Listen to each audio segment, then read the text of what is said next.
you mentioned on Saturday how that game was a step in the right direction, and it was. But how, where do you guys need to be to get to the level of play that the NSIC demands?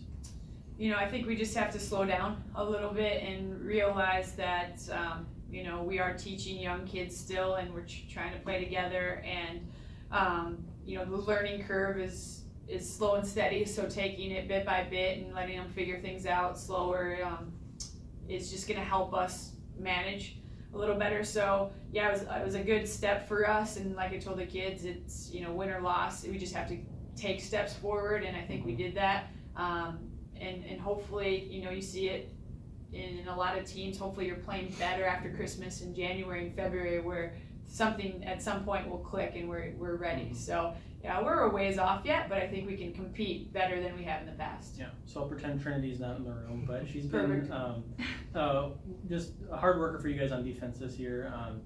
What are you surprised kind of the splash she's made so far earlier in the year, and what does she kind of bring to the table for this team? I'm not surprised at what she's done, even just from recruiting her. When she turns it on, she's a tough-nosed kid. Watching her in AAU, she doesn't know she's guarding a kid that's going to Nebraska. She just gets into people's shorts, and that's one thing that I really liked about her. Besides just size and strength, she's college ready in that form, and she's just a hard worker, kind of that blue-collar kid. So sometimes we're still trying to get her offensively, have kind of an identity of making her a threat from off the bounce and being a shooter, but when she comes in the game, there's a different spark. There's a different level of intensity, and I think if our other players can match that, that's when we're really good. So, sometimes she works too hard, and that's a good problem to have. So, we're very fortunate that that's a kid who's picking up on things and can really offer something on the defensive end. Mm-hmm. So this weekend, obviously nothing's going to come easy against programs like Northern State and Moorhead, especially when Clint Newman is on the other side. But what has to go right in order for you guys to see success? Well, I hope Clint Newman slips on some ice and twists his ankle or something. But for us on court, I think it just is, again, this is always the most difficult defensive battle for us because we are just so much disadvantaged size-wise. So it is a toughness thing. We know we're much smaller than them, but that means we should probably be quicker. We should probably be able to pressure them. So we just have to take our disadvantages and find a way to kind of make their life miserable, especially with that first game within Northern. It's what we really focused on all week. It's just really pressuring the team. So we don't just sit back and play a half-court basketball game the whole time. And both teams are just so much. Have always run such a interior focus type style of basketball. So that'll be a big test for us when we're this small and kind of dinged up as well. So we got to make sure we pressure both teams. And I thought Saturday, aside from that run in the fourth quarter, your team played well enough to win. How do you get yourself over this hump and get past this 3-game losing streak that's going on? We just we don't focus on the wins and losses right now. We definitely make notes of it and we learn from them, but we focus on things. Obviously wins make you feel a little better moving forward to the next, and pressures of losing are just mounting up, obviously. But our focus is take care of the basketball, quit turning it over and giving away 26 points a game on that alone, and do the toughness things with rebounding, so we're not giving away 13 points and extra chance and second chance points. So the big picture things of wins and losses on Friday and Saturday, they matter obviously, but we need to understand how we can fix those things and making the little details of those turnovers and boards and things like that matter, and make them feel it a little more when those things happen. And you're still going to be shorthanded up front this weekend. How are you going to kind of combat that? Yeah, I mean, we just, we play some unique lineups, and, we just are going to go with who's kind of has our spark.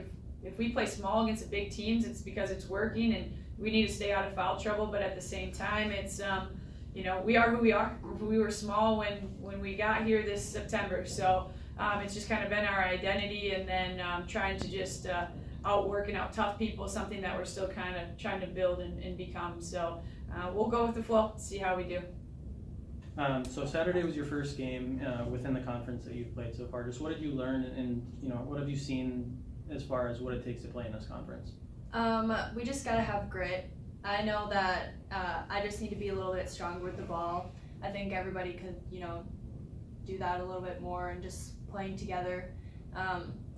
They are like some pretty big teams compared to like playing, out of conference, Northland, UW Superior. So I think just like knowing that there's going to be bigger teams, so we just gotta work together and play a little harder. Mm-hmm. Yeah, and so like I asked Chelsea, defensively, you've been kind of a workhorse for this team. Just what kind of responsibilities do you give yourself, and what kind of mentality do you take into each game in that regard?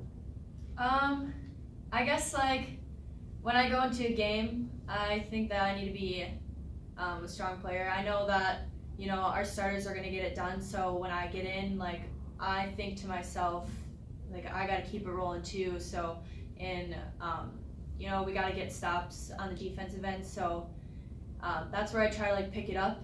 I know that we do have scorers, so I just haven't always thought like I need to be scoring, Mm-hmm. So defensively I just think like, okay, if I shut her down, then like other people are going to have my back and get their players. So just like defensively I think to myself like, okay, she's going to be able to shoot, so I need to get a high hand on her and then pop back to protect the paint. So Mm-hmm.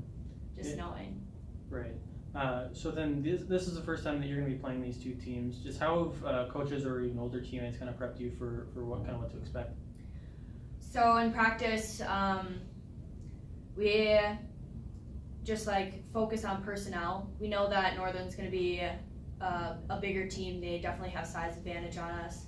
And then for Moorhead, we know that they're going to be quick and they're going to have like really good ball pressure on us. So right now we're focusing on one game at a time. We're focusing on Northern right now and just like the size advantage that they have on us. So we just know that we are going to have to work hard.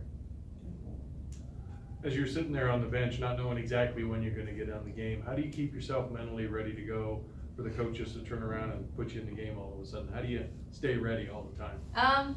I just focus on just cheering on my teammates and staying in tune to the game, just knowing like watching the other team play, like seeing who's the shooter and who's going to be driving more often. So I just kind of focus on that.